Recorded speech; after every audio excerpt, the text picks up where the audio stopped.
আল্লাহর বান্দাগণ যখন নেক আমল ভালো কাজ করবে এবং আল্লাহ তাআলার কাছে ইস্তিগফার করবে, ক্ষমা প্রার্থনা করবে আর তওবা করবে, তখন আল্লাহ সুবহানাহু ওয়া তাআলা আল্লাহর বান্দাদের জন্য আসমান থেকে আল্লাহ রাব্বুল আলামিন অবারিত রহমত তাদের জন্য উন্মুক্ত করে দেবেন। আমরা অনেকে জানি না আল্লাহ তাআলা রহমত এবং বরকত আসলে কি জিনিস। এটা দৃশ্যমান না হওয়ার কারণে ঈমানদার ব্যক্তিদেরও এই ক্ষেত্রে কি রয়েছে, ঘাটতি রয়েছে। আল্লাহ রাব্বুল আলামিনের রহমত এবং বরকত যদি কোনো দৃশ্যমান বস্তু হতো, তাহলে আমি বুঝতে পারতাম, উপলব্ধি করতে পারতাম যে এর কত বেশি শ্রেষ্ঠতা এবং আল্লাহ তাআলা কিভাবে আল্লাহর বান্দাদেরকে আল্লাহ রাব্বুল আলামিন কি করেন, আল্লাহ তাআলা রহমত এবং বরকত দিয়ে ভরপুর করে দেন। কিন্তু সেটা আমরা বুঝতে পারি না, এই জন্য যেহেতু এটা দৃশ্যমান কোনো বিষয় নয়।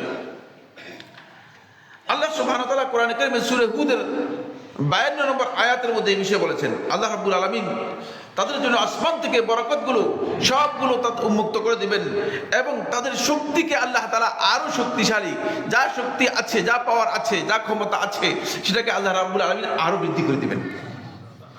ওয়া কওমি ইস্তাগফিরু রাব্বাকুম, এটা আল্লাহ সুবহানাহু ওয়া তাআলা নূহ আলাইহিস সালাতু ওয়াস সালামের লিসানে তার কওমের কাছে নূহ আলাইহিস সালাতু ওয়াস সালাম এই বিষয়টি তুলে ধরছেন।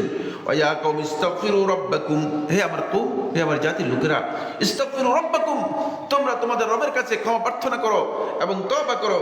সুম্মা তুবু ইলাইহি, অতঃপর তার কাছে তোমরা তওবা করো।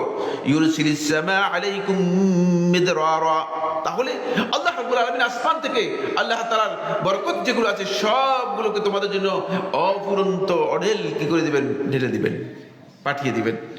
এবং ওয়ায়াজিদকুম কুওয়াতান ইলা কুওয়াতিকুম, তোমাদের যে শক্তি আছে এই শক্তির সাথে আল্লাহ রাব্বুল আলামিন তোমাদের শক্তিকে আরো বাড়িয়ে দিবেন, তোমাদের ক্ষমতাকে আরো বাড়িয়ে দিবেন।